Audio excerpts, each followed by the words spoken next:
Сәлем достар, бұл шығарылым тек 18 жастан асқан көрермендерге арналған. Жыныстық қатынас жайлы қызықты деректер. Ең жақсы наркотик – секс. Жыныстық қатынасқа түсу барысында ағза ерекше рахатқа бөленеді. Кейбіреулер бұл сезімді наркотик қабылдағандағы сезіммен салыстырады.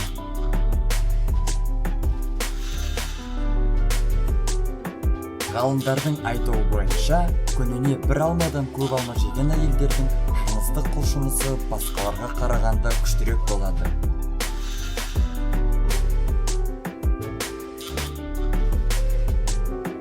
Секс иммунитетке әсер етеді. Аптасына кемінде 2-3 рет жыныстық қатынаста болатын адамдардың иммунитеті басқаларға қарағанда мықтырақ болады.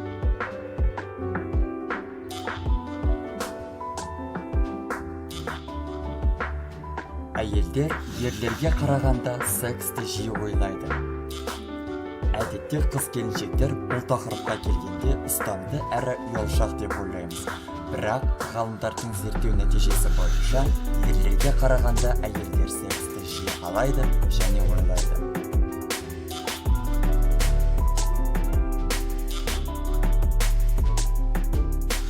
Әйелдердің төсек қатынасынан максималды ләззат алуы қиын екенін көбі біледі. Алайда ерлер де оған жиі қол жеткізбейді. Зерттеу бойынша төсек қатынасынан 70% ерлер оргазм алса, тек 30% әйелдер төсек қатынасынан қанағаттанады.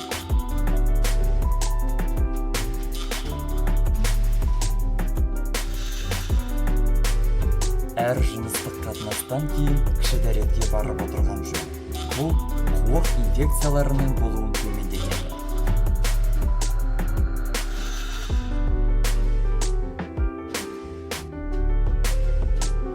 Әйелдер оргазмы ерлерге қарағанда ұзаққа созылады.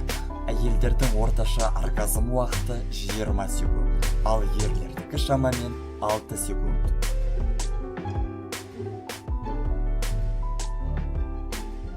Дүниежүзілік жыныстық қатынасты зерттейтін ұйымның есептеуі бойынша, әйелдердің өмір бойы орташа есеппен 4 жыныстық серіктесі болады, ал ерлерде 7. Жаз мезгілінде әйелдердің жыныстық белсенділігі жоғары болады. Жыныстық қатынастың орташа ұзақтығы 3-7 минут. Бұл күлкілі естілгенмен, шолық жыныстық қатынаста максималды организмге үлкен ықпал жасайды. Ғалымдардың айтуы бойынша, аяқ неғұрлым жылы болса, сол ғұрлым оргазмды алу оңай болады. Достық қарым-қатынаста болып, үнемі жыныстық қатынасқа түсетіндер арасында берік махаббат орнау ықтималдылығы өте жоғары. Әрбір еркек орташа есеппен өмір бойы 15 литр сперма бөліп шығарады. Жыныстық қатынас барысында әйелдердің сезімталдығы артады. Бұл олардың клиторінде 8000-ға жуық жүйке клеткаларының орналасуымен байланысты. Ал ерлердің жыныстық мүшелерінде небәрі 4000 нервтік клетка бар. Достар, бұл туралы сіздер не ойлайсыздар? Егер де қандай да бір сұрақтарыңыз болса, төменге жазыңыздар. Және де біздің каналға жазылып, лайк басыңыздар. Назарларыңызға рахмет.